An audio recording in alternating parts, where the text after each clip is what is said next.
Yo, what's up mga katakam? Ngayong araw na ito mga katakam, naimbitahan tayo ng isa nating subscriber doon sa Santiago, Aliaga, Nueva Ecija. Shout out nga pala sa iyo, Sir Nicoy de los Santos. Ang sabi ni Sir BJ Villoso sa akin, si Sir Negro, ay marami daw siyang kambing na ibinebenta. Tara, samahan niyo ako. Mag-farm visit tayo doon at syempre, para makita nyo rin at baka makakursunada kayo ng mga alaga niya. Mura lang daw, sabi ni Sir BJ. Tara, samahan niyo ako.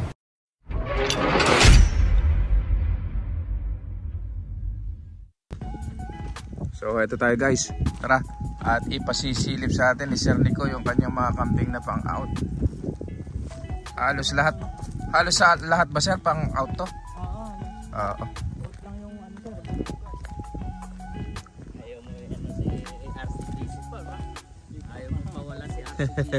Ilang buwan lang ba yan si RCKC na yan? 6 months old.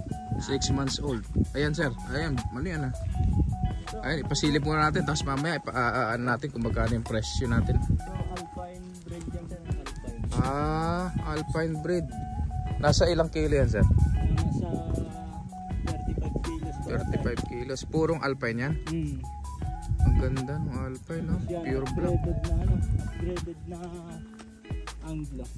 Ito, yung mayroong puti na yan, ano? Ay, ang gaganda ng mga kambing ni Sir Nicoy dito. Tapos ito naman sir, ng ito, bawang. Dumalaga. Bawang ayan, na crossbreed ng Kalahari Red, yung tatay niyan. Kalahari Red, ito yung tatay nito.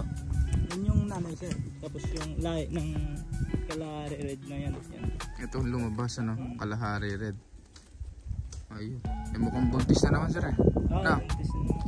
Ito, parang nakakasta na itong anak ng mga mag-anak, hindi ba?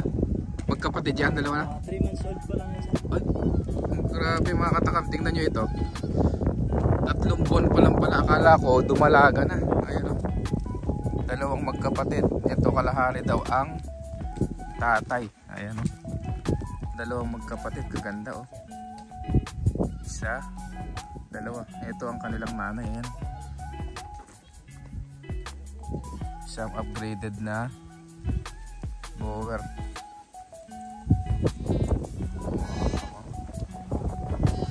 Akala ko mga dumalaga na to, mga bata pa pala, mga bisiro pa pala to. Ang lalaki Ayan, ang gaganda mga katawan ito. Mga bulto ang katawan, mga big bone. Tara, silipin natin iba. Ito sir, maganda itong na malari pure breed traditional bower. Ayun mayroon din pala siya traditional bower dito. Malaki na rin siya. Hindi pa nanganak yan sir? Hindi pa. Basal pa lang. Etong dapol natin sir? Anglo. Buntis na rin. Pasilip muna natin, tapos mamaya tingnan natin yung mga pang out niya. Halos lahat naman daw pang out na. Mamaya sabihin natin yung presyo. Tapos ito parang buntis din ito sir. Yung nanay ng triplets doon. Yun yung lahi ng Kalahari. Anak din ng Kalahari. Saan napunta yung Kalahari sir na? Na-out ko na rin sir, taga San Manuel nakakuha. Taga San Manuel.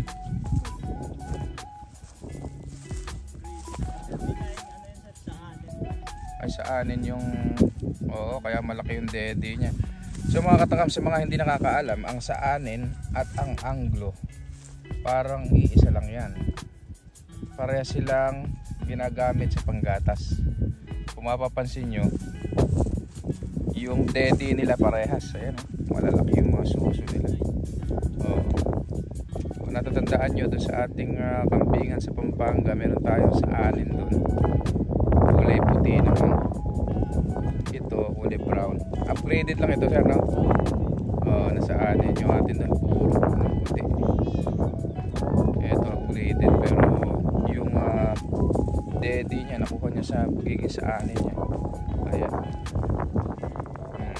Pagka ginamit nyo sa panggatas, ang hahanapin yung breed, kung hindi sa anin, Anglo Nubian.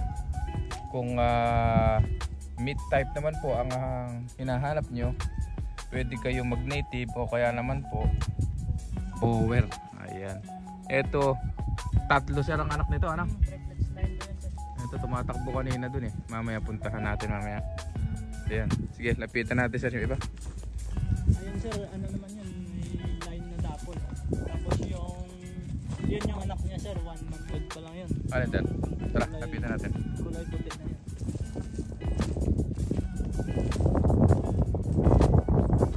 Medyo matigas pa yung lupa rito.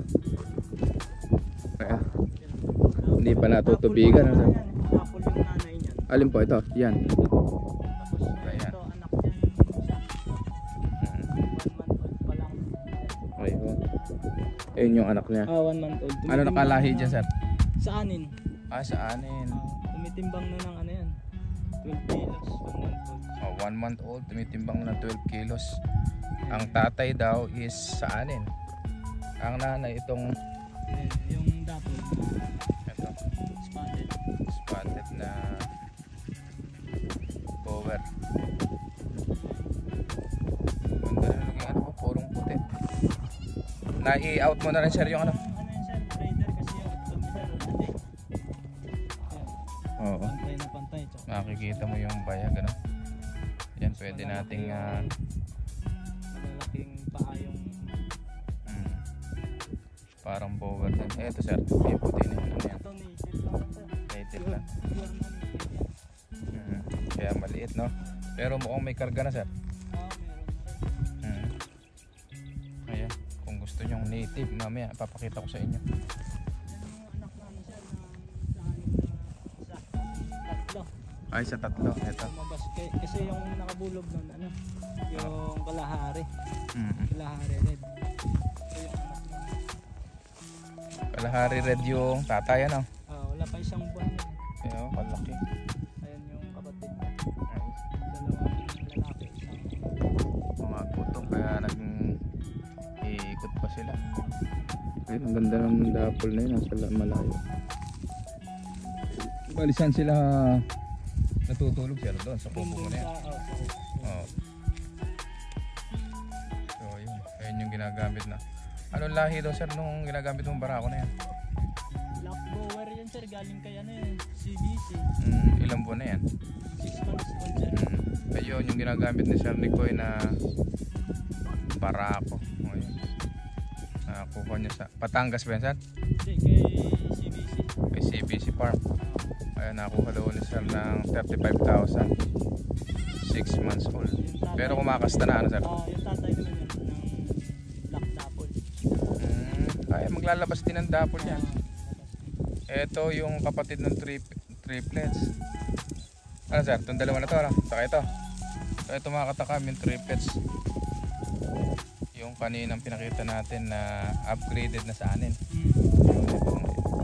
Ito ang anak. Isa, dalawa, tatlo. Ayan. Tapos ito yung ating barakong ginagamit na nakuha ni Sir sa CBC Farm. Black Bower. Ayan, bata pa. Kainaman mga katakam sa pagbata nyo nakuha. Matagal yung mga gagamit. Kaya lang make sure na maiwasan natin yung inbreeding. Baka makasta na niya yung mga anak-anak niya. Kaya dapat nakamonitor din. Bago lang sa niya. Ilang yung pinagbubuntis ngayon ng mga inahin. Hindi pa sa kanya. Hindi, galing kay ano yun, kay Emerson. Yung traditional bower, yung nalis ni Kuya Buntis ni Dapol na yan, di ba? Kung nakangasta na rin yung native na barako na yun. Ayan, pangano lang namin ni Sir, pangkatay. Oo, pangkatay. Ayun pa pa yung hindi natin nakakita. Pero ito, native din itong nakahiga natin sa. Native din yan. Karamihan ata may karga na yan, ha? Alos may karga. Bago Bali. inalis yung ano sir, yung traditional bower kung ano yung makita niyo. Yun yung nakalulog doon. Kaya yung kailangan para malalaki yung mga magiging anak nito. Yung mga native, nakasta ng mga anak imported, ang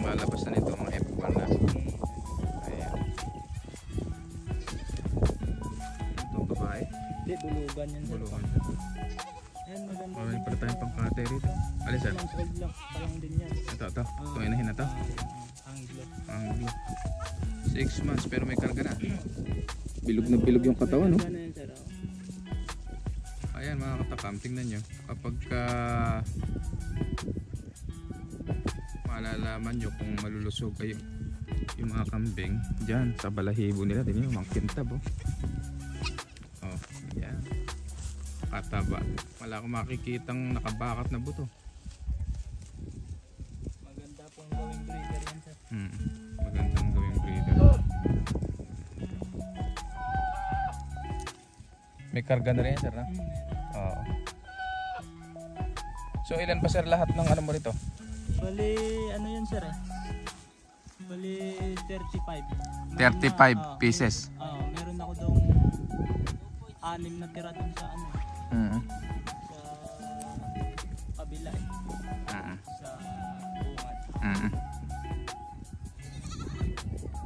Bali 35 lahat ano? Pangalis. Lahat yan pang alis. Okay. Bukod lang yung ano sir, bulugan. Bukod lang yung bulugan.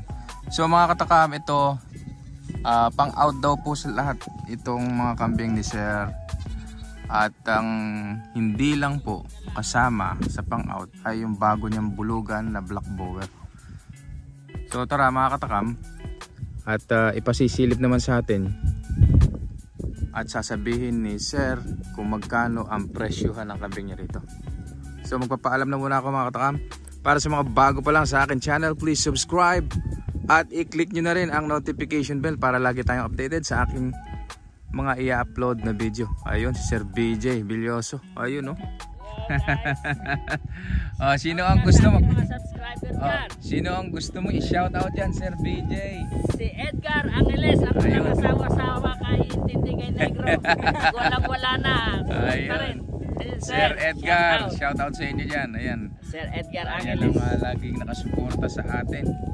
At bukas, bibigyan na naman ako ng 50,000 ni Sir. Madami nang nakuha sa atin si Sir Walang Edgar. kadala-dala kay Walang kadala-dala.